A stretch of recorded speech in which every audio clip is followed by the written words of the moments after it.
many a hot Indian night my dear old Lancers and I have whiled away at poker. I've been a bit out of touch with the game lately, however, which may account for the fact that the cards seemed somewhat obstinate. Obstinate? I thought they did everything but push the money toward you. Well, it's keeping it in the family, Jennings, you know, all in the family.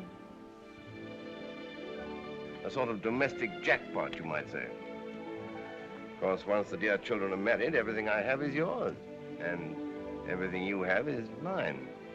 You mustn't let your generosity sweep away your reason, sir. Isn't it lovely the way my husband has taken Mr. Jennings? To his heart, I mean, of course. Just like two boys, the way they like to gamble on everything. Tell Miss Carton, why do you call your husband the Sahib? Son? Oh, that's Indian for gentlemen, you know. Such a distinguished man. But what does he do now? He's an economist, part of the Brain Trust, you know. Labor conditions, wages, unemployment. The Sahib doesn't believe in unemployment. He doesn't? He thinks it should all be done away with. How interesting. He says the only way to do away with unemployment is to do away with employment. If nobody worked, there couldn't be any unemployment. And so the Sahib hasn't done a speck of work for years. Passive resistance, you know. Fundy? How clever of him. My son feels the same way about it. He's terribly clever, too. And so charming. And soon to be your son, too, Mrs. Jennings.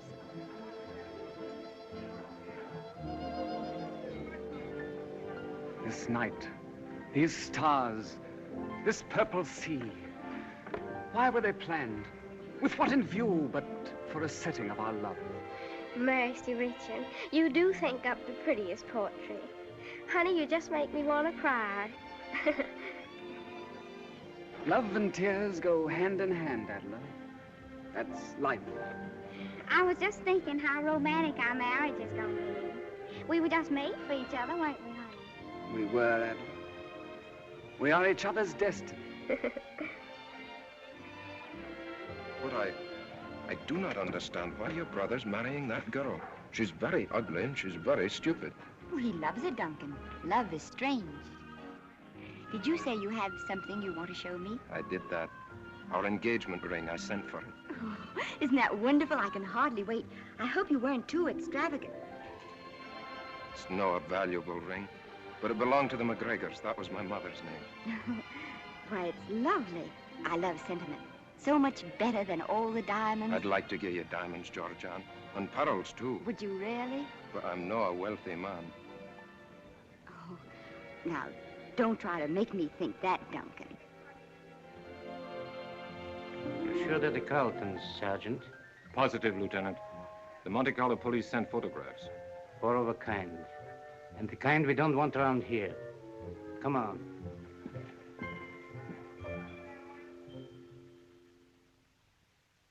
I have advised Mr. Jennings not to worry about this check. I'm thunderstruck, sir. Utterly thunderstruck. Did I say thunderstruck?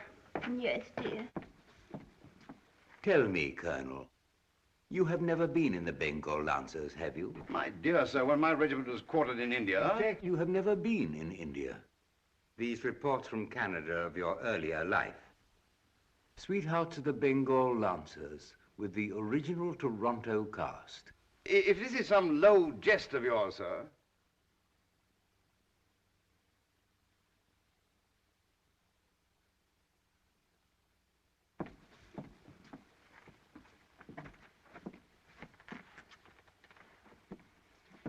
What is the proposition?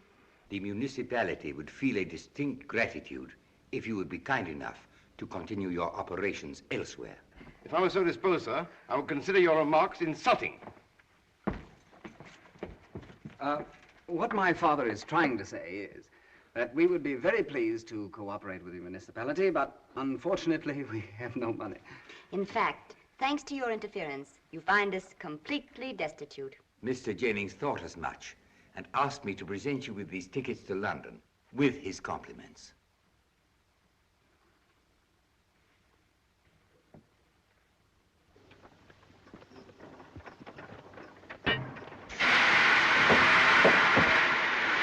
Colonel Anthony Carlton, Bengal Lancers, at your service.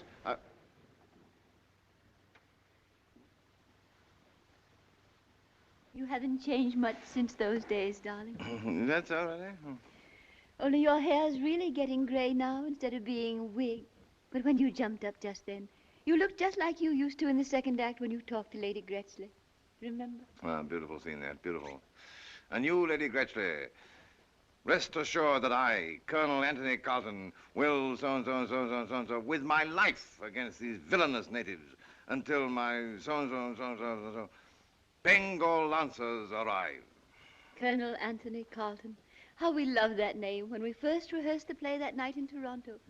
We've sort of taken the name for granted now. Do you remember how they always cheered at my speech at the end of the second act? So, forward, march. Splendid play. Well, it had its moments, my dear, it had its moments. He's very well known as Algy to the girls of Mandalay. He was a captain of something, Algy, so bold, so brave, so gay. He's a favorite Algy, how he made the barmaids sigh. He was a Algy,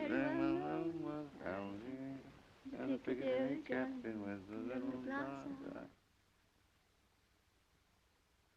Tell me just one thing, please. What have you to sing about? They're getting sentimental. Come on. Let's get out of here.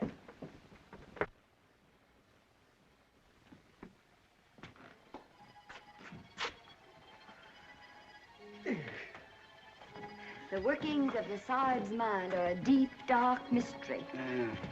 Mommy's too. $3 million tossed away. And they sing. And we nearly had it right in our hands if the Sahib had been content with $3 million. But no, he had to have that extra 4,500. And get us in a jam besides. Rick, did you say goodbye to Adela? Saying goodbye to $3 million was all the goodbye I could stand. I just wish we knew what we're going to do now. I've never been so hungry in my life.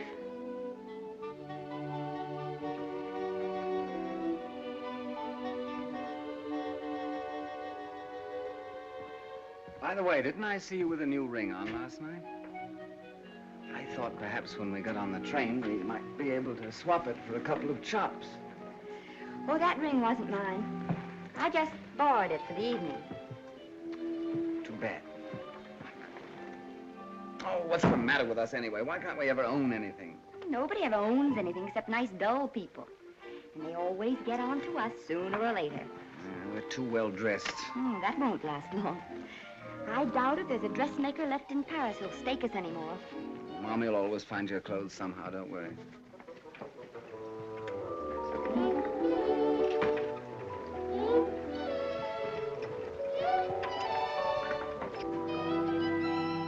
Bravo, bravo. He thinks we're sweethearts. Rick, did you ever know anybody who married for love? I mean, where somebody who didn't have any money married somebody who didn't have any money. What did you say they married for? Well, for love, you know. No. Do you think people like that are ever happy? Anything particular in mind? Oh, no, I was just thinking. Well, there's Mommy and Sahib. They seem happy enough, and I can't think when they've ever had any money. Oh, they're different, though, poor darling. How? Oh, both a little balmy. I mean, just normal people. People who work for a living. What are you getting at? What's happened to you anyway? Why? What do you mean? Well, what are you getting so soft about? Soft? Oh, I don't know what you're talking about. It's only... Only what? Only... I didn't even say goodbye. Oh, you're not in love with that Scotsman, are you? Oh, how could I be in love with him? He hasn't any money. Well, then I can't think what you have to cry about. Oh, neither can I.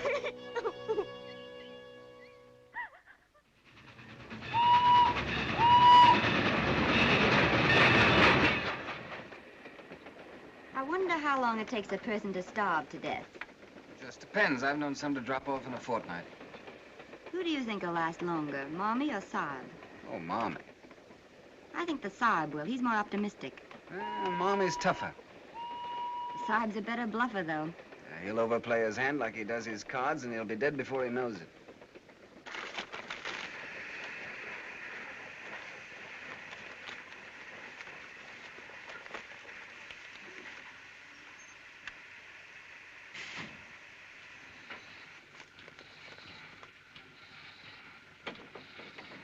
This way, sir.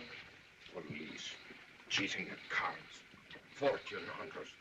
Bengal lancer. Oh. Oh. Oh! Come here. Why, hello, Duncan. Where did you come from? And don't try to be offhand with me, Georgiana. I'm very, very angry. I had to take a flying machine to catch you, and I cannot afford to hire flying machines to chase you about. Well, nobody asked you to chase me about. You're a daft and undependable female. Don't you dare address me that way, Duncan McNair. Stand still and listen to me. We're going to be married to each other. We're not going to be married to each other. I don't care if your father does cheat at cards. I forgive you. You forgive me? Your brother's a worthless fortune hunter. But I forgive you because you're only daft and I can cure you. You can't cure me. I mean, I'm just as worthless as they are. You're not. You're a good girl, Georgiana, and you promised to marry me. Yes. And you know why? Why? Because if Richard married Adler, we would have had $3 million and we all could have lived on it. That's why. You're a hysterical woman. I'm not hysterical. I'm just hungry. Oh, I'm very sorry. Come along, I'll get you some dinner. All right, I'll go get Mommy and Sib and Richard. What? Dine with that family? I wouldn't be seen dead with them. And I wouldn't be seen dead with you, even if I was starving. All right, you don't have to. All right? Well, don't follow me about. Just go away and leave me alone. Aye, once and for all.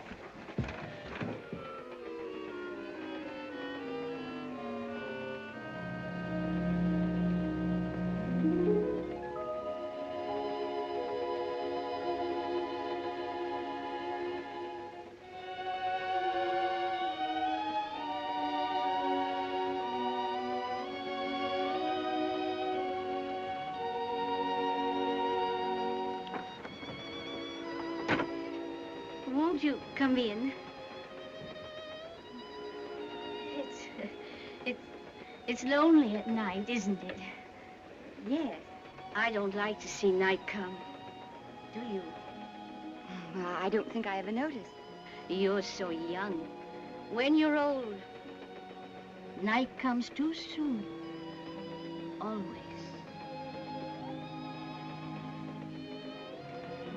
And you seem troubled. It's my mother. Oh. She had to have an operation. Oh, my dear. Tell me. Well, she's so tired and the train's so crowded, there's no room for her to lie down. You see, we're second class. And here I am alone in this whole compartment. Oh, you must bring her here. Could I? Of course. Well, it's all been rather difficult. I mean, with the Sahib, too. That's my father. He can't help much. He was gassed, you know, in the war. Oh, you must bring him, too.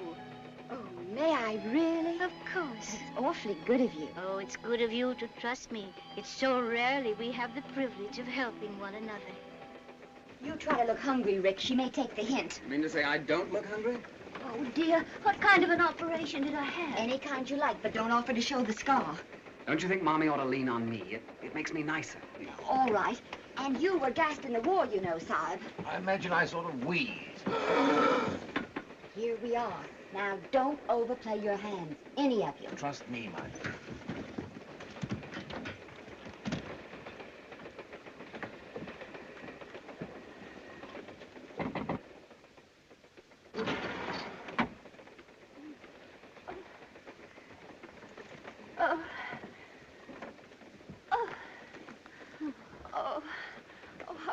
You are. I don't know you. Do I? I'm a new friend. My name is Fortune, Miss Ellen Fortune. Miss Fortune? Silly name, isn't it? Everybody makes jokes about it.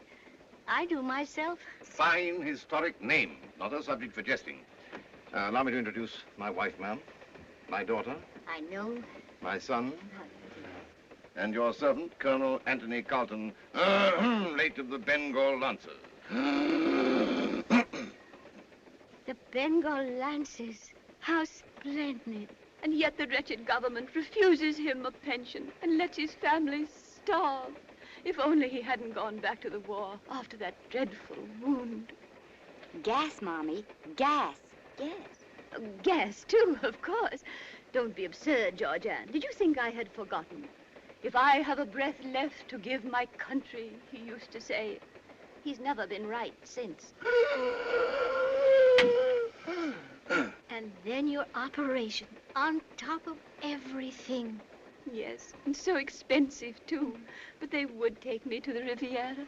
Now, Mommy, you know it isn't good for you to talk so much. Don't overdo it. It meant selling our little house, and poor Richard's coming down from Oxford, the most brilliant man of his year, they said. Didn't they, darling? I don't care what they said. I don't care that for Oxford, just as long as you're all right, Mommy. If you could only force yourself to eat something, Mommy. In Little Women, the children call their mother Mommy. I think the name does suit me. I don't know where the absurd children got it. Sahib, of course, means genteel in India. The children were born there, poor darlings, somewhere in the Himalayas. A dreadful place, what with the ayahs and the whatnots howling around in the whatever you call them. Mommy, are you sure you couldn't force yourself to eat something? Oh, no, it would choke me. I'm sure it would. Oh. Would it help if I ate something with you? It might. I'd do anything to please you, dear boy. I think we should all make the effort. If Mommy should see us all eating, it might tempt her. Of course, you'll be our guest, ma'am. Oh, no, no, please. This is my compartment. I insist you must be my guests.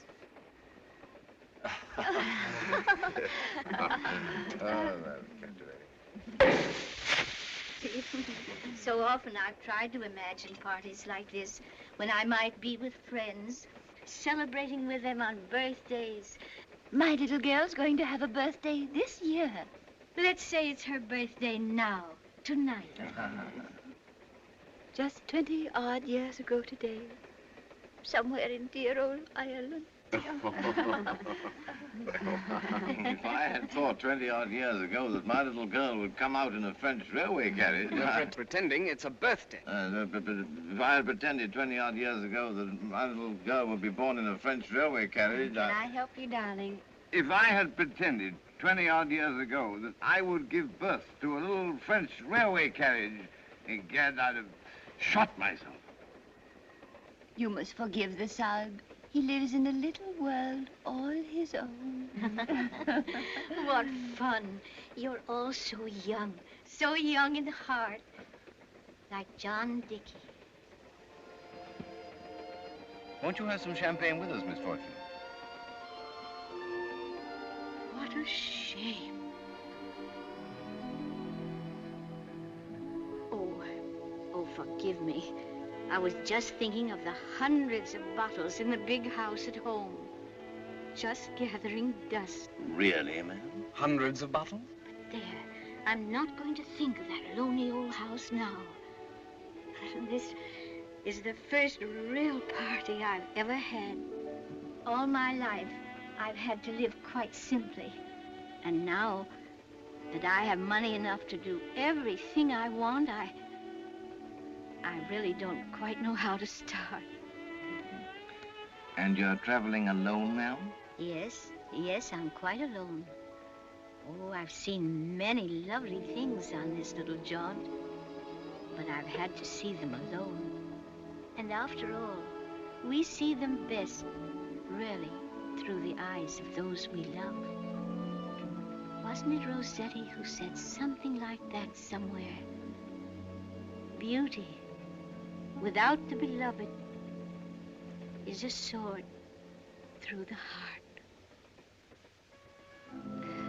Why, I don't remember.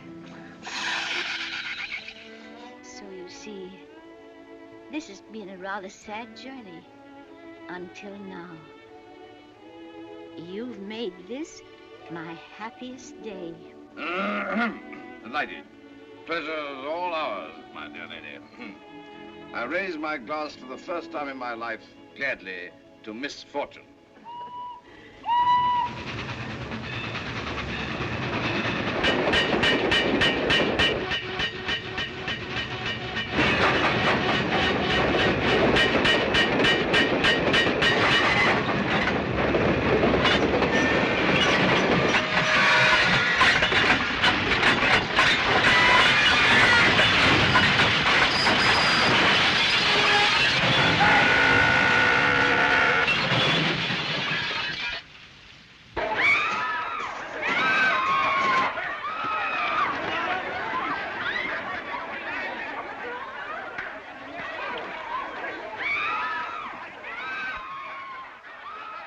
train seems to have caught on fire. I wouldn't lie around in there too long if I were you. Come on. No. Where is she? She's dead. She isn't dead. Well, I don't think she's even hurt.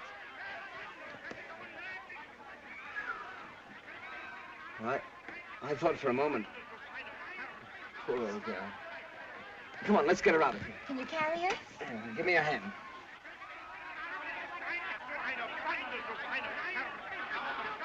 Sure you're not hurt, my dear? I don't think so, Saab. I don't know how you're supposed to feel after a train wreck.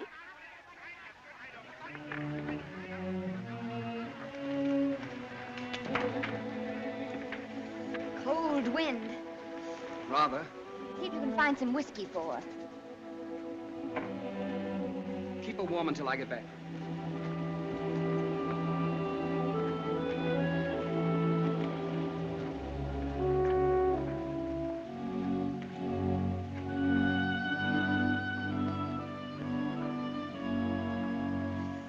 Now, I'll probably die of pneumonia.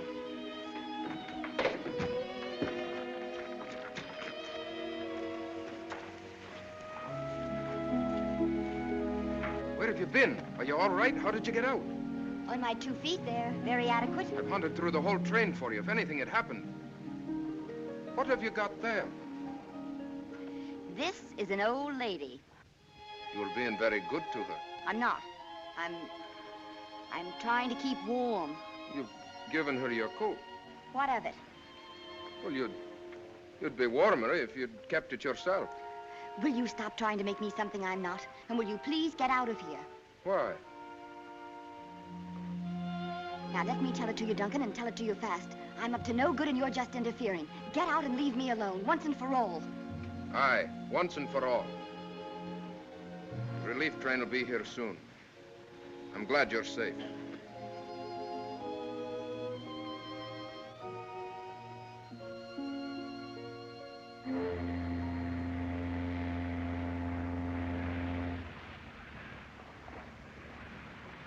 If the old girl doesn't cough up something after all we've done for her, I shall lose my faith in human nature. We've been very kind to her. We've eaten all our meals with her and everything. Oh, I shall miss you all so much. It isn't only that you saved my life. You've all been so wonderful to me. But it'll be nice for you to get back to your lovely big home and see all your friends again. I haven't any friends or relatives, Georgiana. They're all gone. Oh, I'm sorry. But didn't I hear you mention a Mr. Dickey? John Dickey, yes. In America once, when I was a young girl, a long time ago, Georgiana, I was engaged to John Dickey. Oh, Georgiana, I was so young. I hadn't learned the meaning of faith. One day someone told me John Dickey loved someone else. We quarreled, and I spent my whole life regretting that quarrel, hoping that sometime, some way, I would hear from him again. And when I did, it was to learn that he'd gone to England, made a fortune, and died alone, leaving everything to me. Oh, Georgiana, one must have faith in the people one loves. One must have faith or go through life alone.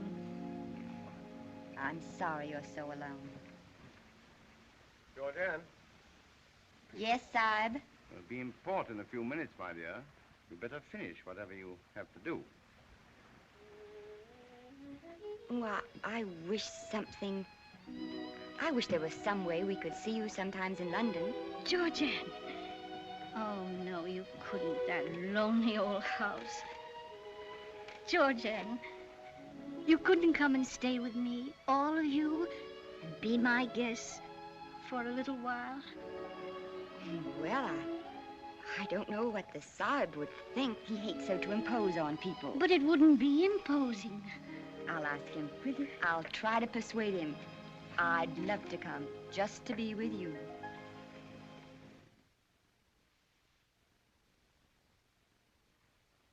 Miss Fortune, it's good to see you. Mr. Anstruther, how nice of you to be here. Not at all, Miss Fortune. It's a great pleasure to have you back. safe and well. This is Mr. Felix Anstruther, Mr. Dickey's friend and lawyer, and mine. These are my friends, the Carltons. These children saved my life in the wreck. I'm sure I'm most grateful to them for that. And now, they've promised to stay here with me just as long as they can. Really? Here in this house? Miss Fortune seemed lonely, and we thought we might stay with her a few days. That's very considerate of you, I'm sure. Now I'm afraid I must leave for my train. Well, well. Where are you off to? Paris first. I was thinking I might need a lawyer myself pretty soon to manage my affairs. Perhaps on your return. I shall be very happy, Colonel Carlton, to look into your affairs as soon as I return. Good day, Miss Fortune. I'm very sorry indeed that my business takes me away at this time. I'll see Mr. Anstruther to the door. Perhaps we could have a hand or two of poker when you come back. Bon voyage.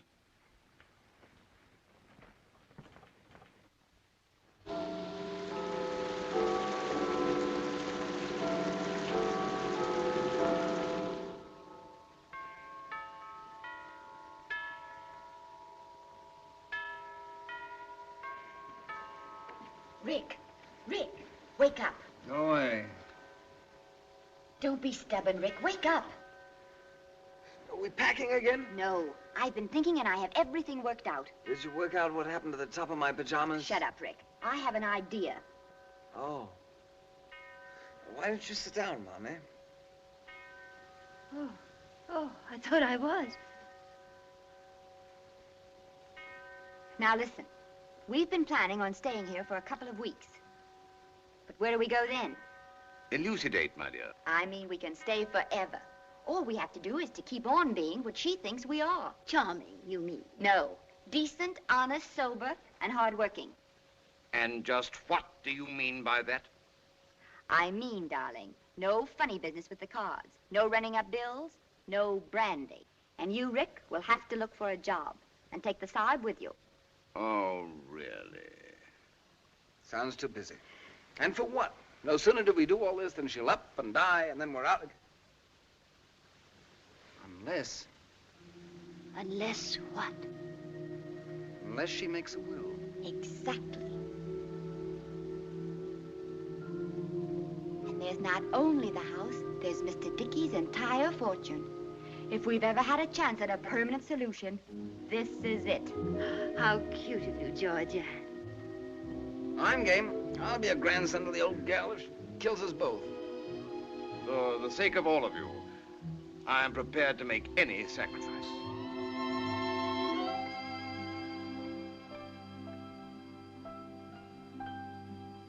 You don't have to worry about me, John. I won't be lonely anymore. I've found friends.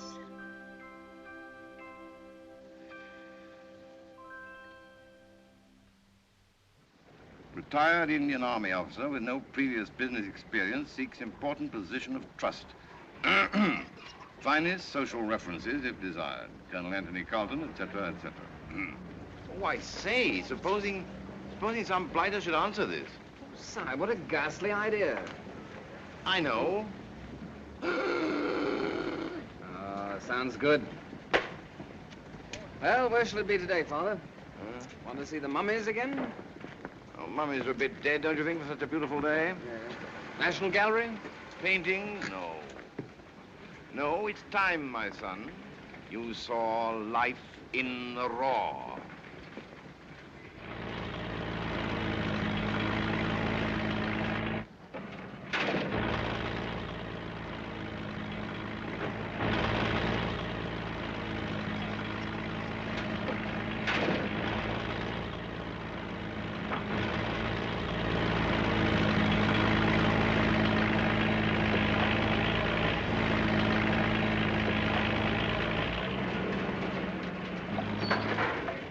Interesting phenomenon, that. What? That mechano set. The what? Oh, that thingamabob. Oh, yeah. There he goes again.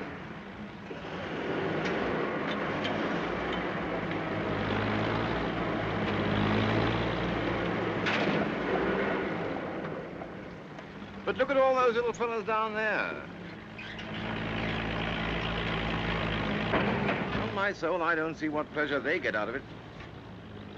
Still, that little fellow over there looks rather sincere. You think so? Mm. Picks up a sack from that pile, carries it over and puts it on that pile. And he goes back for another. Well, he must get some enjoyment out of it. But on the other hand, I don't see what he's after in life. I don't see his reasoning. No reasoning involved, my boy. Instinct, biology.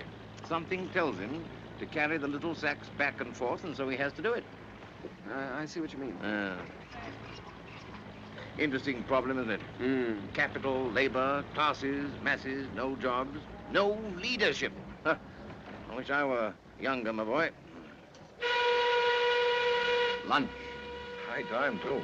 A hard morning.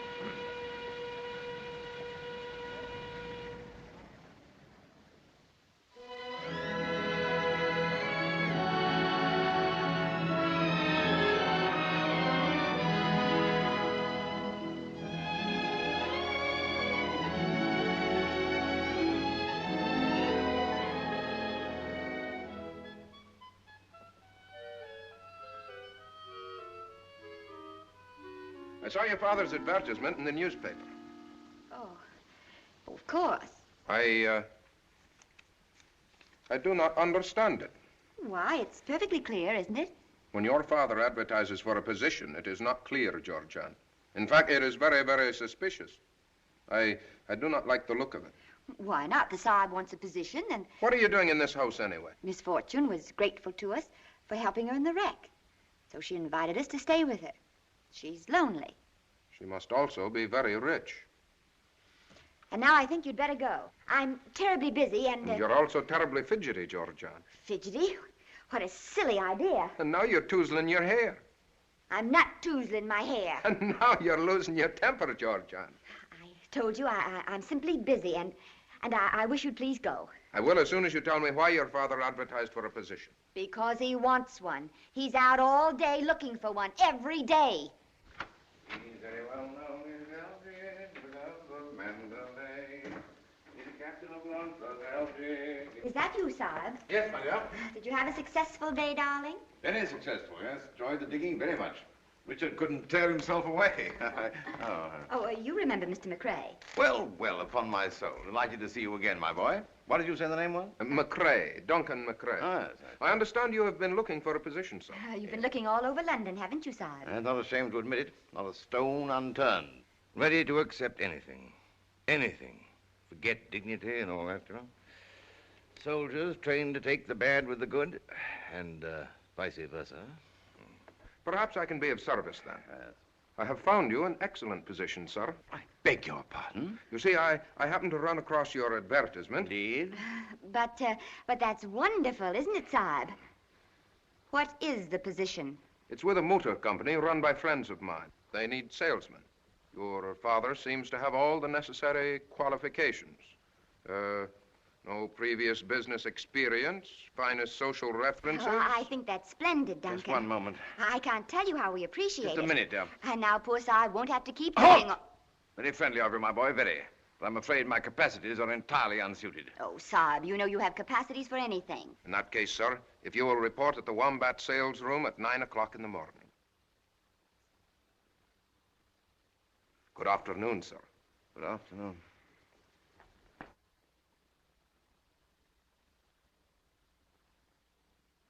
I do not believe your father has any intention of taking the position at all. Why, what an amusing idea. I do not think you're amused, and I do not think you are grateful. But if you really want to know what I think, Duncan, I think now that you know where we live, it would be very nice if you'd stay away from here altogether. Aye, once and for all.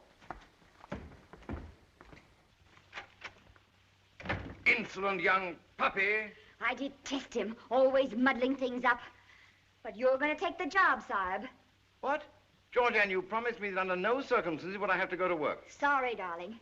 But now we have to prove we're on the level to everyone. And stop toozling your hair! Trapped, by gad.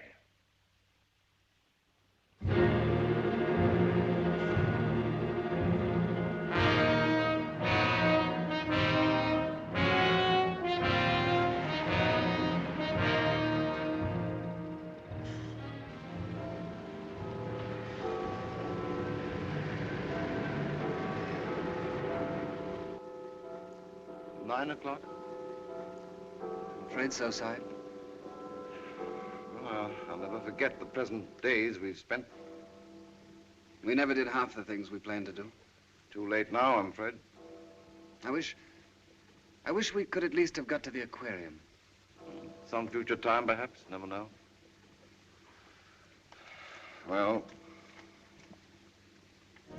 won't be the same without you, Sahib. Nice of you to say so, my boy. It's you, too. Not much good at farewell. I know, Father. I'll walk a little nearer with you. Thank you, my boy.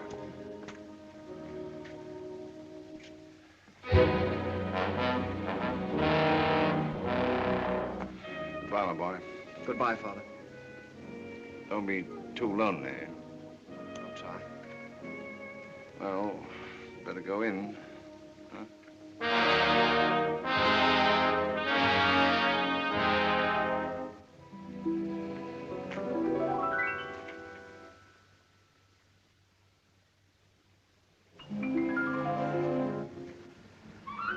What is it, Sahib? Tell your mother, my boy. Tell your mother.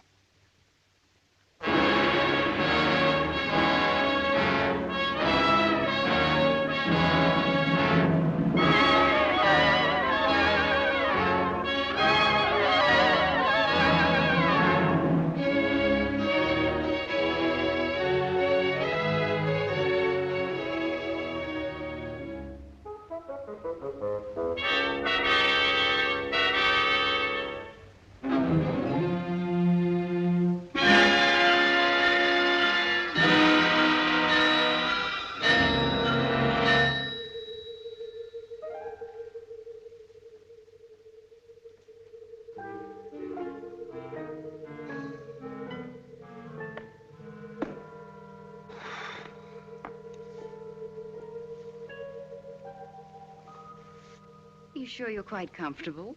Quite comfortable. Do you mind? You planning to stay long? I hadn't. Now that I see you again, You've never seen me before. I've seen you all my life. In my dreams. That's not a very good line. No. Well, you see, I'm so darn tired. Why come to me? Well, I was walking along and suddenly an unseen spirit grabbed me by the arm and led me straight up here to you. It's kismet. Now, you think that means we have to marry each other? If you're not otherwise engaged, of course. I do not. And I can't make up my mind whether you're a lunatic or merely very young. I'm neither. I'm just lonely. I see. What can you do besides look rather too good looking? Well, I'm a champion swimmer, a rattling good game of tennis, fair golf, and I rumba like the angel Gabriel. Did you happen to notice the name of this organization? No, to be frank with you, I never had a job before, and I felt it might spoil my impulse. This is the British American Civil and Hydraulic Engineering Company. Oh, I see. And you're the American, huh? Well, don't hydraulic engineers ever rumba? Rarely and not well. It seems to me that I shall be filling a crying need. You know, I really think I'll enjoy working here. I like the atmosphere of the place. The atmosphere is strictly business. Which is what I like. I begin to see what I've missed. You know, if I made up my mind to it, I could become an engineer very shortly. And it takes some of them years. Did anyone ever tell you that you had the most... Yes, often. You don't know the first thing about engineering, do you? Oh, what's there to it? It all comes down to one man saying to another man, well, make up your mind. Do you want to buy a bridge or don't you want to buy a bridge? I've never met a man before who's never had a job. I should think it'd intrigue you, make you want to see what you could make of him. All right. We need someone to sort the mail. £2 a week. Come back in the morning, 8 o'clock. I'm yours to command. You couldn't make it 9 o'clock, could you? 8 o'clock. Good day. There. Oh, could you come out with me later for a spot of supper? I like to pay my obligations. Can you pay for the supper? Oh, now that you mention it, I'm afraid I can't. In that case, I'll wait till your first payday. There.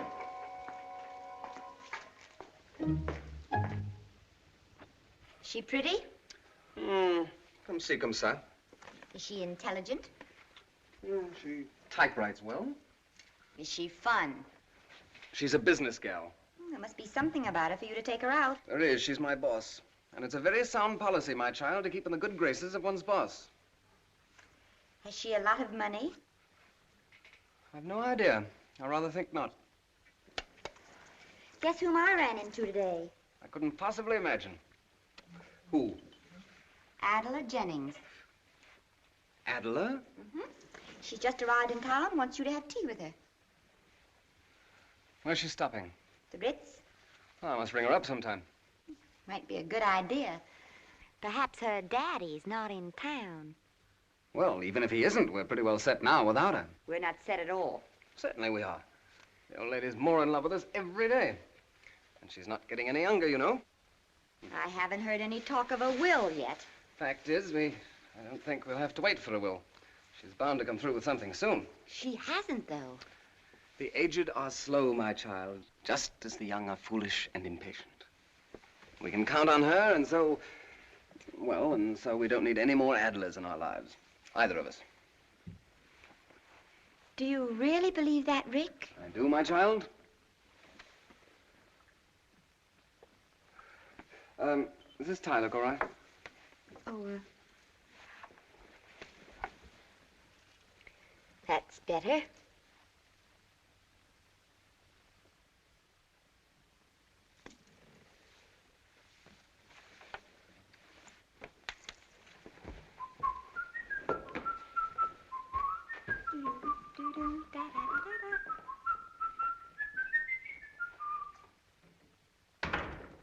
Good evening, Side. Evening, boy. How are all the little wombats feeling tonight? Couldn't feel better than I do. Sold my 4th one this week. Commissions mounting rapidly, my boy, rapidly. Oh, really? Ah. By the way, Side, where would you take a young lady to dine? Savoy, by all means. Soundest cuisine in London. Well, I don't know. I had in mind a place... No nonsense. Savoy is the only place to dine a lady. Don't give it another thought. All right, Savoy it shall be. Oh, but a couple of quid wouldn't see me through, would it? Perhaps you're being slightly optimistic. You couldn't lend me a fiver till next payday, could you? I'm glad to, my boy, but I've always found that borrowing is unsound, both from a financial and a moral point of view. How much money will you get your next payday? £2. And from that, you expect to pay me back 5? You must see there's no future to such a course of action. Neither a borrower nor a lender be. Why don't you take the lady to the zoo? All right, Sahib, all right, never mind. Here, boy. Enjoy your evening. Take her to the Savoy and the zoo.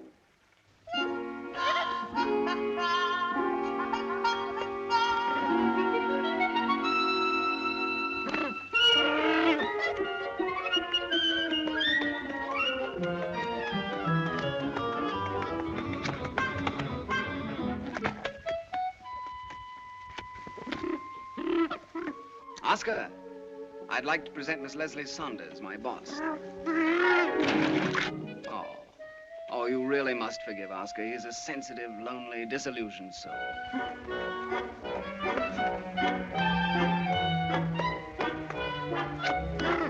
You seem to have a strong sympathy for Oscar. You don't happen to feel anything in common with him. There might be a few similarities. He's very well dressed. Thank you. Quite amusing. Thank you. And I'm afraid utterly worthless. Not your sort. I rather doubt it. Although I wonder if you have any idea what sort I really am. Of course I have. Sane, practical. That's right. Ambitious, hardworking. That's right. Utterly moral. Utterly. Straight from the shoulder. Straight as a rivet. Well, in that case, I should think you'd greatly admire me if I skipped all the approach work and just kissed you without any preliminaries. I should not only admire you, I should respect you. Well, there's something to be said for your philosophy.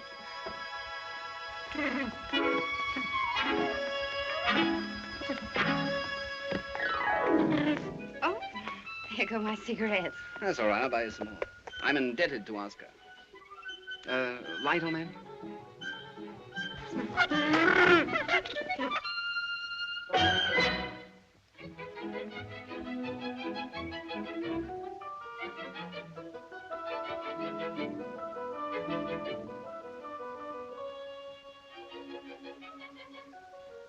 Seven. No trump. Well, I pass. I pass. Me too. I think it's a lay me down. Oh, well, upon my soul. What an amazing pupil. What card sense, eh? Another grand slam. You must be the kind of person one is warned against on ships. On ships. Mommy means people who play cards dishonestly. Oh, have you ever known any such people? I'm glad to say that I never had the bad fortune to encounter any of those miserable scoundrels. I should think they must be most unhappy. Unhappy, ma'am? Don't you think so? It seems to me they must always be outside of everything. They must be so lonely, so friendless. Very possible, ma'am. Very possible.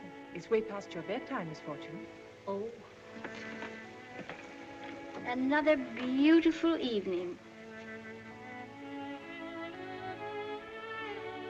Good night, my dear. Good night, Miss Ellen.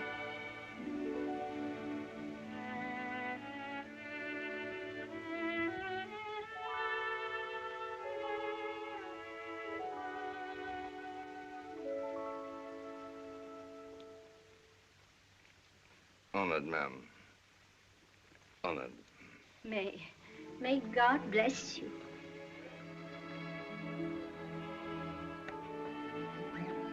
Don't bother to come upstairs, dear. Good night. Good night.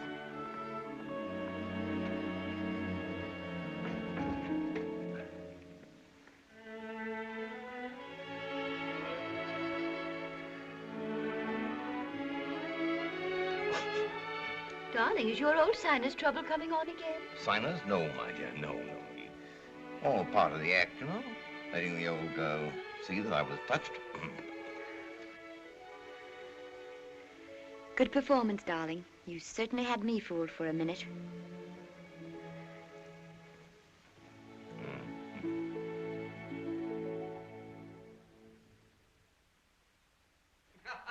Mind your feet in the stair, Mom.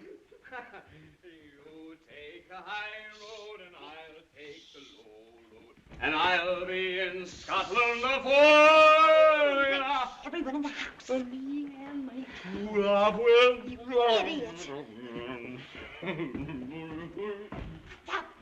It's all right, old pal. I take care of myself very nicely, old pal. I brought my old pal home with me, Georgia. Yes, I know. We're all palsy-walsies. Now sit down before I knock you Have down. to undress myself. Take off my shoesy-woosies. I'll help you. You've helped him enough. That's right. Take off my own shoesy-woosies. It's very considerate of you, Rick. Yeah. First my shoesy-woosie. Then my socksy-woxy. Then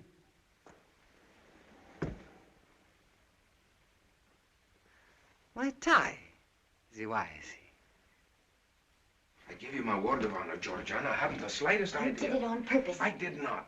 How could I know that one bottle of champagne and a few small brandies could make any grown man drunk? Why did you give him anything at all? I tell you, I just happened to meet him and we'd celebrated. Celebrated? With him? You said you wouldn't be seen dead with him. You must be drunk, too. I'm not. I can't be. None of us McRae's is capable of being drunk. We've tried. And I admit I was wrong about Richard. I misjudged him entirely, and I apologize. He's an understanding and gifted young man. And where did you meet this understanding and gifted young man? We just bumped into each other. If you want to know the truth, I was feeling lonesome. You're a bad-mannered, bad-tempered, outrageous female, but I have discovered I cannot live without you. It's a shameful confession for a sane man to make. It's an idiotic one, because you're going to live without me, probably to a horrible old age. I am not. Richard says you're eating your heart out for me. Richard told you that? He did. Then you got him drunk and made him say it. If you were a man, I'd knock you down for that.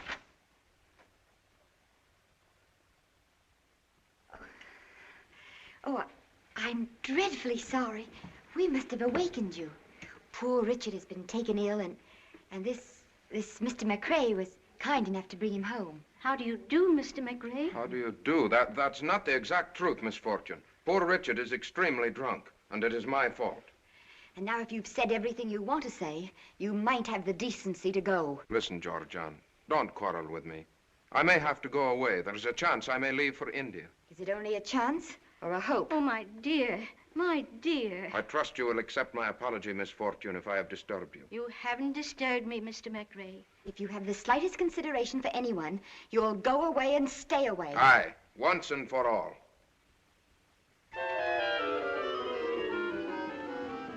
Oh, my dear, my dear.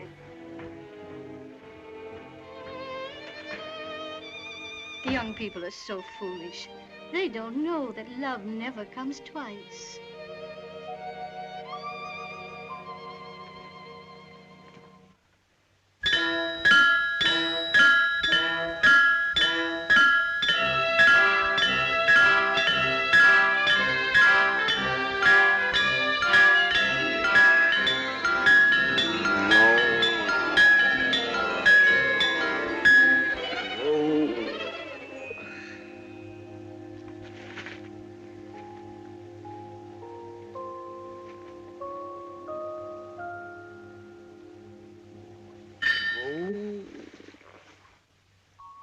Does it hurt much? My head is on wrong. I know just how you feel. Oh, I've been intoxicated, too. You have? I was quite a young girl, but I've never forgotten it. It was at a birthday party. Somebody gave me a glass of punch, and then the trees started going round and round. I know. Wasn't there anyone there to put ice on your head? No. Oh. But there was a boy there who was very kind to me. It was John Dickey. He let me hold his hand tight to keep me from being flung into space. Well, that was darn decent of him. Yes, he was a very nice boy. And he had a little white dog with him. She had a black spot, like an enormous eyebrow over one eye. Sounds like a very nice little doggy. It was. Does your head feel better? Much. I say, please don't think badly of me. Why should I think badly of you? You were only being gay and happy and proud, perhaps, of your job. And most of all, young.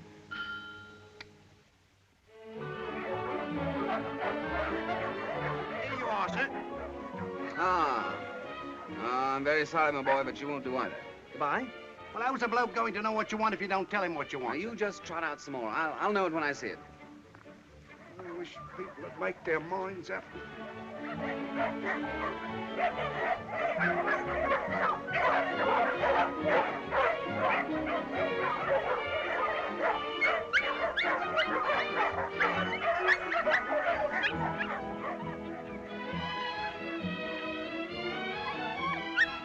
Oh, this one's a darling, Richard. But he's not vivacious. Oh, he's just sleepy. Well, the dog I want must be vivacious and sleepy. Besides, he's cross-eyed. You're mad. His eyes are as straight as mine. Hazel. You're difficult to please. On the contrary, I like Hazel.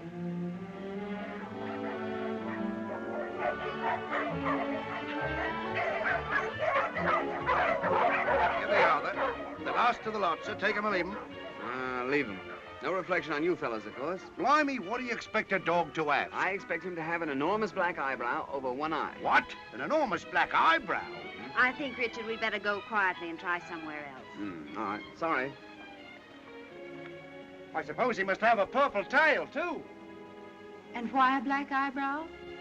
Well, because the puppy's for Miss Ellen, and Miss Ellen likes puppies with black eyebrows. Are you sure this Miss Ellen of yours is quite right? Oh, yes, quite. She's a very nice, rich old lady. I see. You and your family couldn't by any chance be sponging on her, could you? What makes you think that? It just occurred to me. Wouldn't approve of that, I suppose. No, I wouldn't approve of that.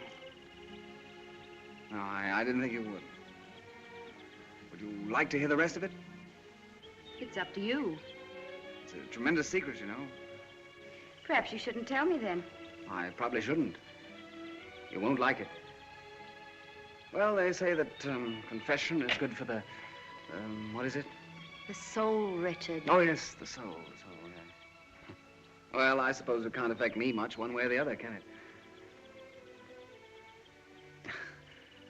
You see, we're all trying to become heirs. I don't understand. It's very simple. You see, we're really all quite charming, and we made the whole gal love us. The Saab took to selling wombats just to prove that we were on the square, and I took to opening letters for the same reason. Rather neat idea, don't you think? You're not kidding me, Richard. Oh, no, I'm terribly serious. We thought we'd worked it out rather cleverly. I never doubted that you were clever, Richard.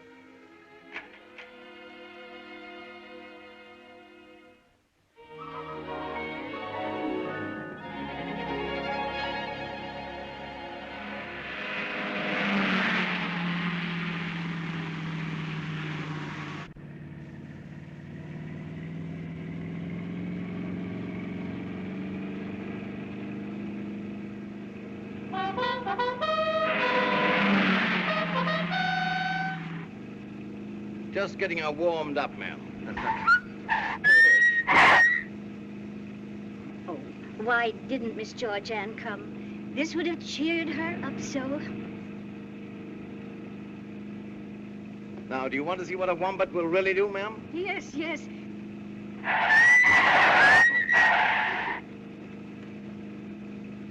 You mustn't hit anything when we're going this fast, darling. It might be dangerous. Not at all, my dear, not at all.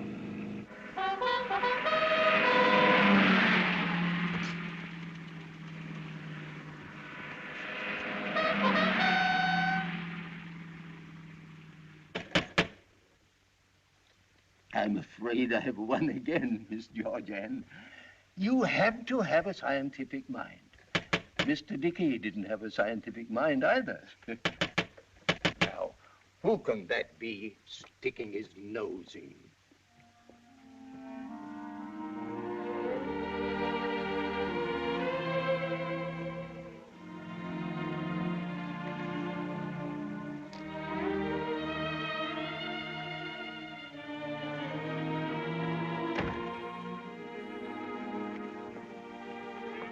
Who was it, Andrew? Oh, it was only that young Mr. McRae. Mr. McRae? Yeah. Why didn't you let me know? He was calling on Miss Fortune. Oh. I told him you were in, but he said he only wanted to see Miss Fortune. Thank you, Andrew. Would you care for another game, Miss Georgianne? Not just now. Thank you, Andrew.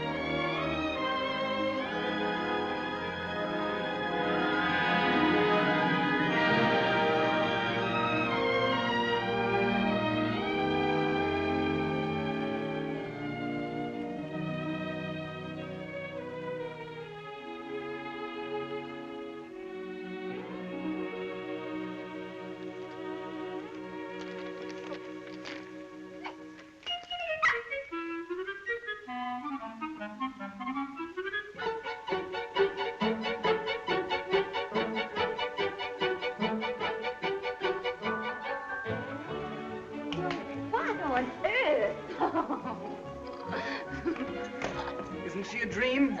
Her name is Jane of Aylesbury, and her father's a champion, you know. You get this horrible monster out of here before Miss Ellen comes home. Well, but she's for Miss Ellen. I got her for Miss Ellen. And I'm paying for it out of my own salary. Think of that.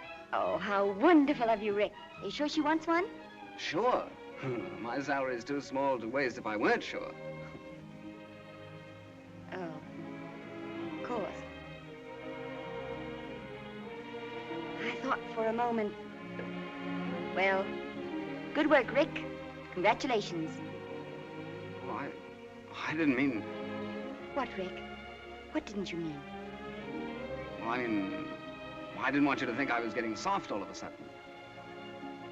Heaven forbid I should ever think that. Now, look, you stay here, and Jane and I'll lurk about upstairs and be a frightful surprise to everyone. We won't have to try much.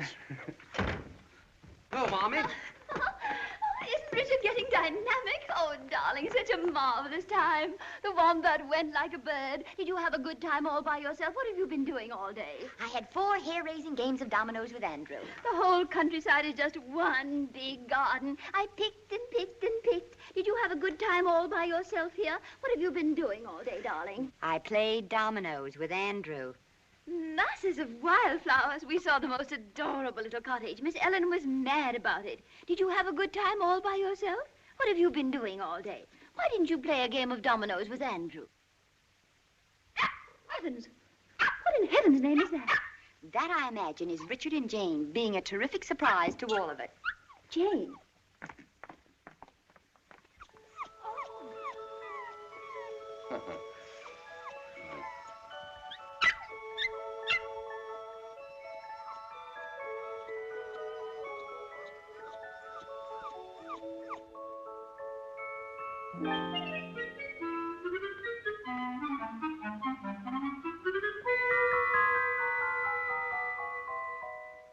It can't be very amusing for a young girl to be spending so much time with such an old lady. But, oh, my dear, I'm frightened. Frightened, Miss Ellen? Now that you're all doing so well, I'm frightened you'll want to go away and make a home of your own. Would you rather we didn't go? Oh, my dear, if I only knew you'd be with me when... I'd never be afraid again. We'll stay with you as long as you want us. Oh, if you could only promise me that. I promise.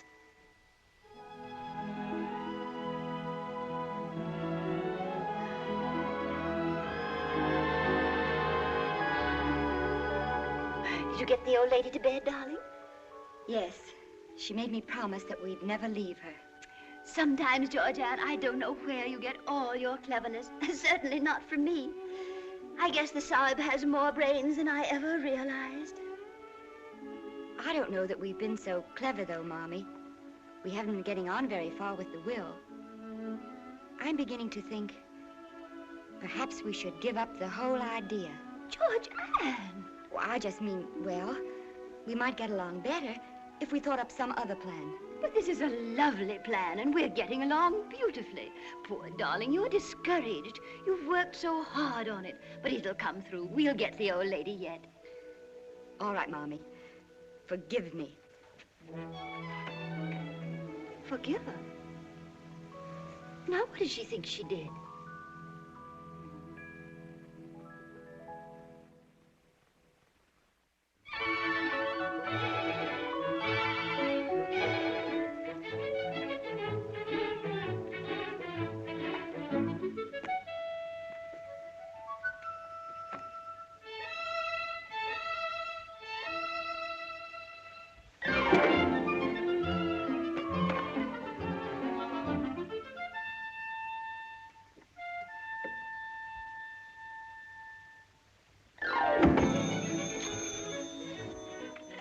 Hello.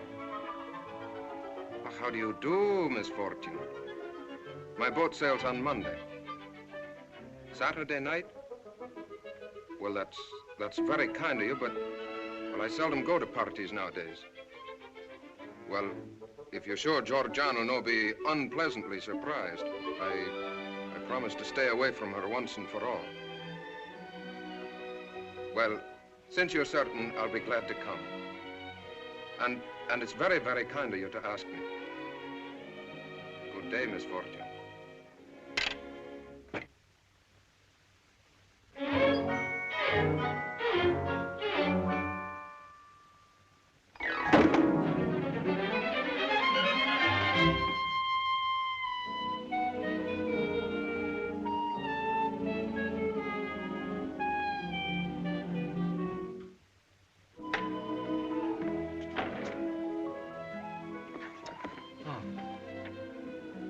I told you an hour ago I didn't need you any longer. Oh, that's all right. I just had a little reading to do. Take you home? I think not, thank you. Sorry. Why, say, you wouldn't like to do the town, would you, with Miss Fortune and the Carlton family on Saturday night? White tie? Are you paying for the party? No. No, a small white dog with a large black eyebrow is about all I can afford for several weeks. How is Jane? Oh, terrific. Several slippers have gone west, and some of Mr. Dickey's antique rugs have aged perceptibly, but I couldn't live without her. Did she make your Miss Ellen happy? Oh, immensely. She's mad about her, really. Then Jane is what you might call a wise investment. As a matter of fact, I think Jane will do the trick. Congratulations. I knew you'd be interested. Good night.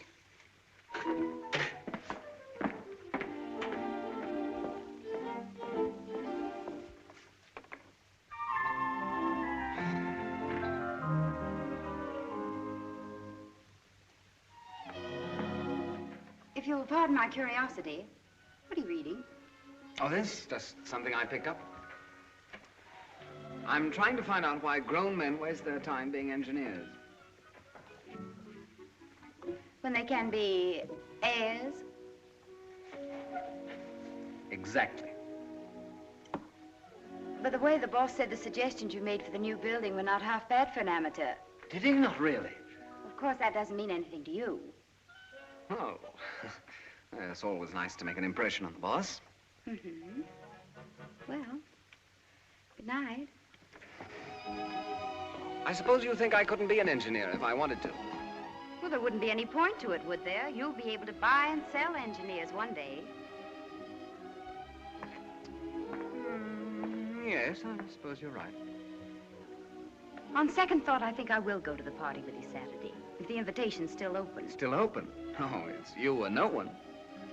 I have an idea about you, but it still needs just a little more work. Good night. Good night. This type of motor uses delayed combustion design or method. And that means exactly, Well, putting it quite simply, sir, that means that the cylinder head is recessed to receive the patented shaped piston, which closes off the valve area from the combustion chamber. Yes, yes. If I were to say that the wombat is the last word in mechanical perfection, I should be withholding the full truth. The wombat is above mechanical perfection. The wombat is ahead of its time, as far ahead of its time as was, well, Socrates of his. Yeah. It's a pretty thing, isn't it? Yes. Oh, yeah. Well, Colonel Carlton, I believe in you, and I'd like to put in my order for 3 of them. One for myself, and one for my wife, and one for my, I understand perfectly, sir. I shall deliver the third one to you personally at your club. Oh, that's fine, Colonel. Fine. Thank you. Thank you, sir. Colonel Carlton. Yes, Mr. Hutchins? I would like to have a word with you. Always a pleasure and a privilege to chat with the managing director of our company, Mr. Hutchins. Colonel Carlton, I have always made it my custom to know the men who represent the Wombat, to look into their past records. Past records, sir? Records aren't always quite fair and all that. On the contrary, Colonel, I think your record does you full justice. All I can say, sir, is that since I've been with the Wombat, I've done my best. Sometimes an executive's position involves unpleasant duties. Yes, I quite understand, sir. On the other hand, sometimes those duties are a distinct pleasure. This is one of those pleasurable occasions. The board has decided that a man of your obvious talent is wasted as a mere salesman. We are very anxious that you should become our London sales manager. Take charge of this entire branch. I trust that'll be agreeable to you. Oh, well, of course, A suitable adjustment to recompense, of course. Well, I've no doubt we can come to terms with Hutchins. Oh, and by the way, some of the members of the board are very anxious to meet you. Oh, naturally, naturally. I'm giving a little dinner party at my house on Saturday night. I hope you can be there. Be delighted. Mm-hmm. Oh, I'm afraid not Saturday night, no. An old friend of mine has been very kind to me, giving a little party that night, and I wouldn't like to disappoint her. However, any other night, Monday, Tuesday, Wednesday, Thursday. Yes. Some other time. Good night. Good night. Oh, by the way, may I suggest that you take things a bit easier? Oh, we can't afford to lose you, you know. Oh, indeed no, sir.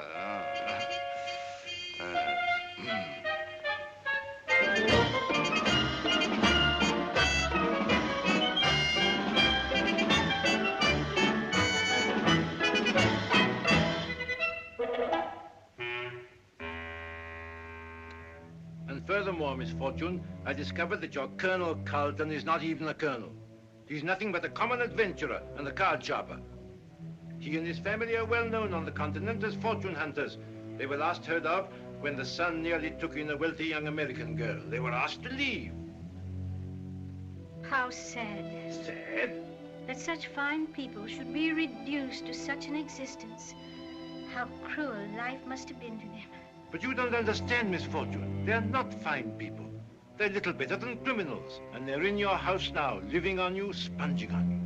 Who knows what plans they may have against you? Now I understand so many things that used to puzzle me. Little glances they exchanged, little embarrassments they had, times when they were hurt, and I never understood why. Oh, I wish I had known sooner.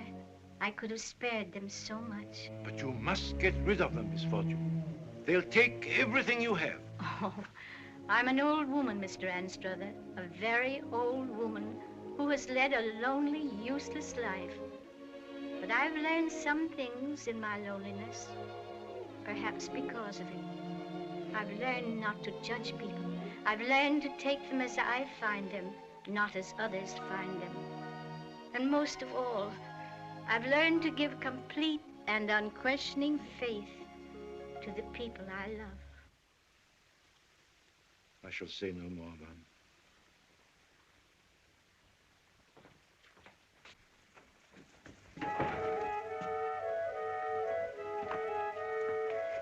Oh, how do you do, Mr. Anstruther? How do you do? Did you have a pleasant trip? Very pleasant and very interesting. Good evening, Miss Carlton.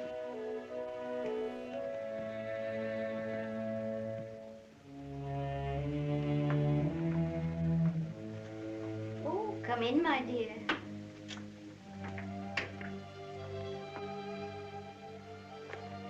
I just saw Mr. Anstruther. I didn't know he was back from his trip. Oh, yes. Sit down, won't you, dear? I've just had a long talk with Mr. Anstruther. I've realized for some time how much I've been imposing upon you and your family.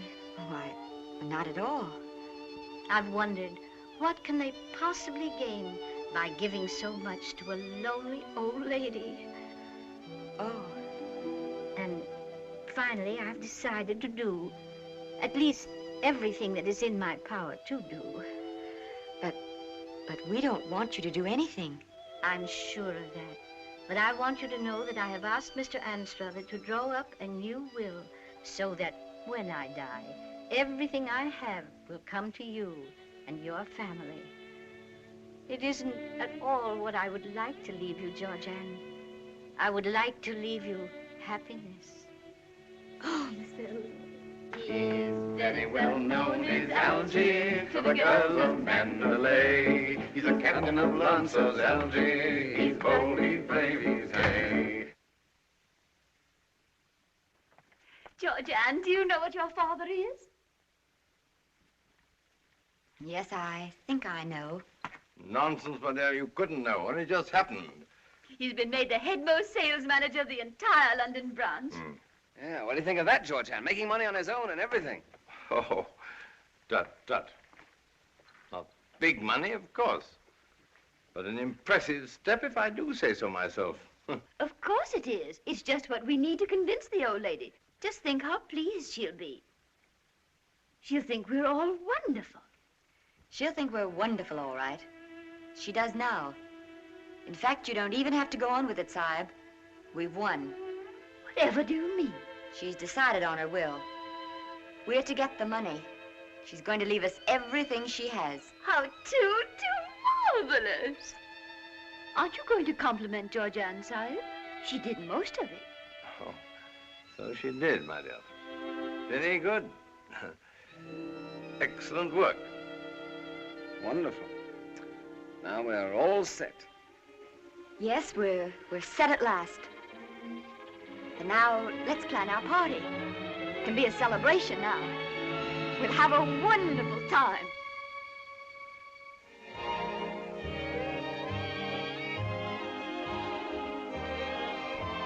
Going to India, eh? Well, well, that's my old stamping ground. Let's give you some letters of introduction, my boy. Ah, India, India. Richard and Georgianne were born there, you know. They were. Yes, poor dears, they were born there. Such an awful place. I've never been there myself, but they've told me about it. That's very astonishing. Oh, don't mind Mommy. She has little lapses like that. Nothing dangerous. Perhaps we'd better dance. Rather a shy young fellow, what? I'm sure I've seen him about somewhere. Never forget a face, you know. Your whole family are rather complex, aren't they? Oh, yes. Well, take me, for example. I'm probably the most complex character I know. Really? Really? Richard, Huh? why did you ask the boss yesterday to recommend a night school in engineering? Oh, that? Oh. I just did that to impress him. Clever of me, what? But why did you want to impress him? You're going to give up your job as soon as you get Miss Fortune's money, aren't you? Oh, I hadn't thought about that. You won't need a job. No, but... Is your father going to give up his job? Saab give up his wombats? He's sales manager in the place. Well, if your father's going to continue toiling among the wombats and you're going to spend your young life in an engineering office, well, it just doesn't make sense, does it? With a will and all that. Doesn't it? Well, it doesn't to me. It looks like a slight contradiction. Well, it does rather, come to think of it, doesn't it? What do you suppose is wrong? You aren't hard-boiled enough for an heir, and you might as well face it. You think so? I wonder. Come on, Richard, let's dance.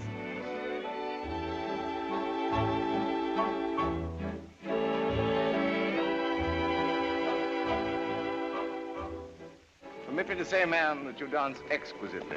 It is a beautiful dance, isn't it? With you, ma'am, it's a poem. They've made up. Oh, I'm so glad. Who? Georgianne and that nice Mr. McRae. Oh, yes. I've loved you for a long time, yes, but that doesn't mean I'm going to marry you. But why? You really want to know? Aye. All right, then. Your suspicions about us were right, Duncan. We didn't love the old lady, and we didn't stay with her because she was lonely. We were after her money right from the start. And that night you came to the house, I was afraid you'd spoil everything. I was afraid to even have you about. But you're not afraid now. No, because now she's come through. Now we're going to get her money.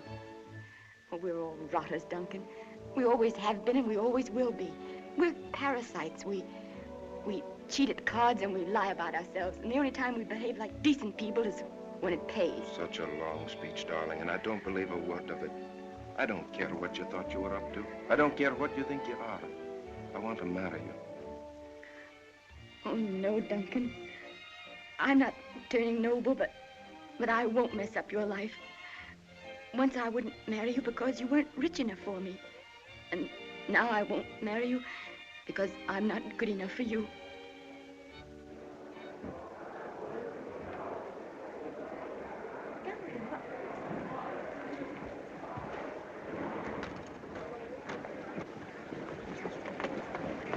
What happened? She's fainted. Must keep calm, you know. Old lady's liable to this sort of thing.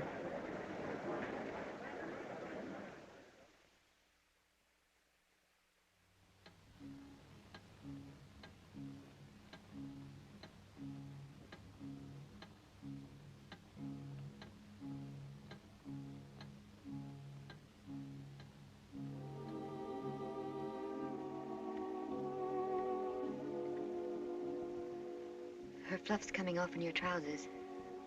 They say if you hold a puppy by the tail, its eyes will drop out. That's guinea pigs. Oh.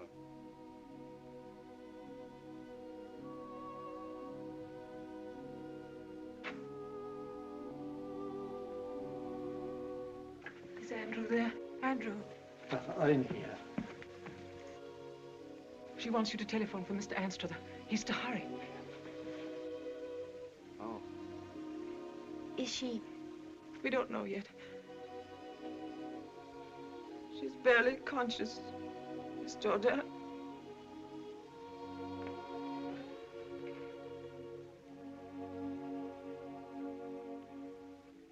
sent for Anstruther. Oh, Sal, I'm so ashamed. My dear. Rick. What?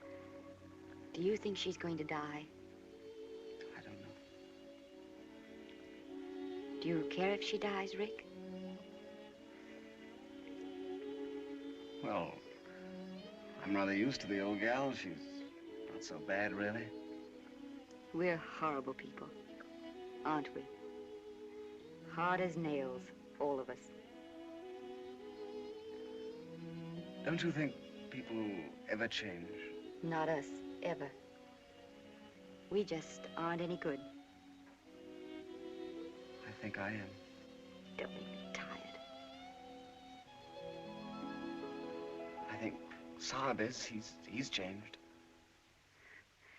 I suppose you think I have, too.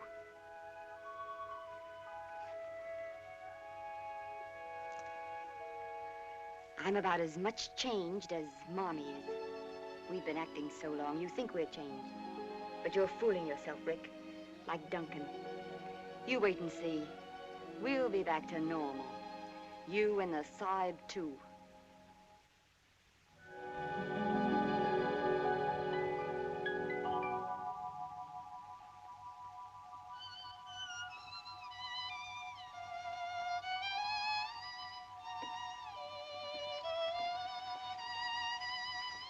Wish her luck, little Jane.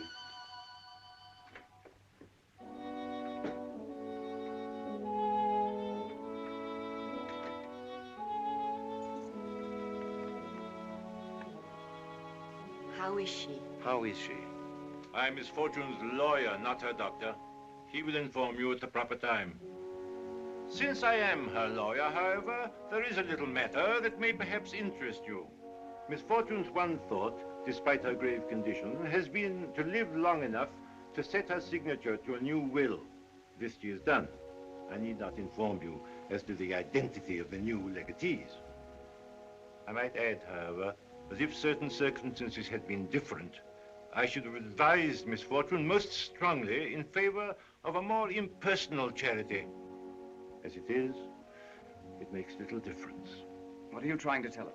In the past few years, there has been a steady depreciation in the value of Miss Fortune's holdings. I did not wish to worry Miss Fortune in her late years by telling her this, because I thought that things might be managed for her alone. If Miss Fortune dies, taking debt and taxes into account, the estate will be practically penniless. I trust you will find it possible to forgive her. Why should we forgive her, Mr. Anstruther? That's a strange thing you're asking of us. And pray, what is there to forgive? Wasn't she good to us? As to the money, we don't want it. We don't even need it. Absolutely not. We're perfectly able to stand on our own feet. Indeed. Then perhaps I might add that if Miss Fortune lives, I doubt that I shall be able even to save this house for her. If Miss Fortune lives, Mr. Anstruther, you may rest assured there will be a home for her always. She will not need this house.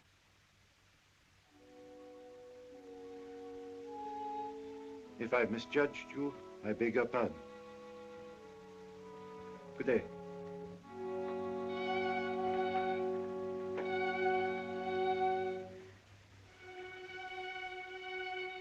Oh, Mommy, you do love her. Darling. We don't want the money. We don't want it, none of us. Yeah, darling. Oh, and we really want to be what she thinks we are. Mommy, she mustn't die. We've got to show her. We've got to take care of her. She saved us, Mommy, don't you see? She saved us all.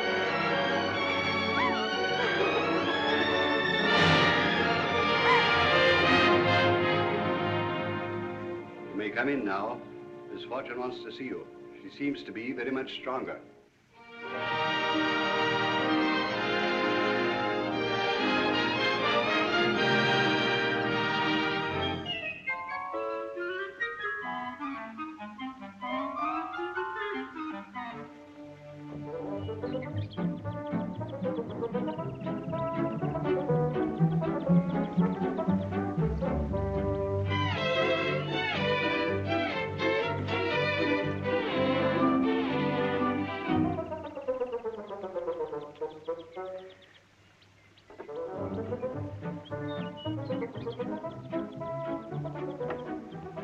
better.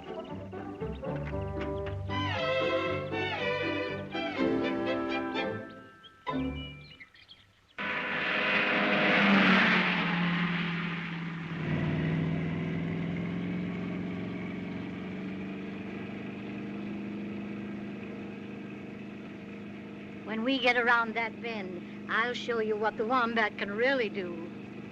Indeed.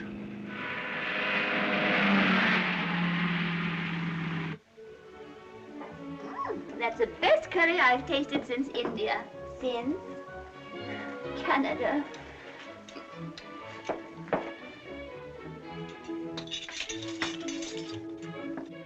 You know, Mrs. McCrae, I wonder if we ought to go to India. Will you please stop talking about India? Once and for all. This day, this sun, this purple veil. Why were they planned? With what in view but for the setting of our love? Such lovely lines, Richard. But such old ones to use on your own wife.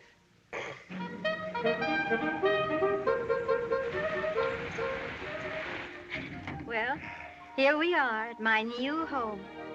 Hasn't this been a wonderful drive? Yes, indeed.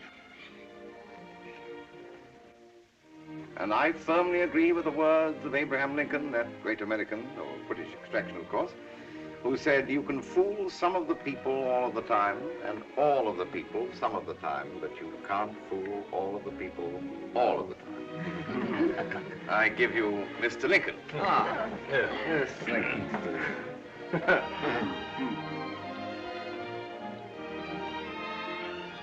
Mr. Lincoln and the Tsar were old friends.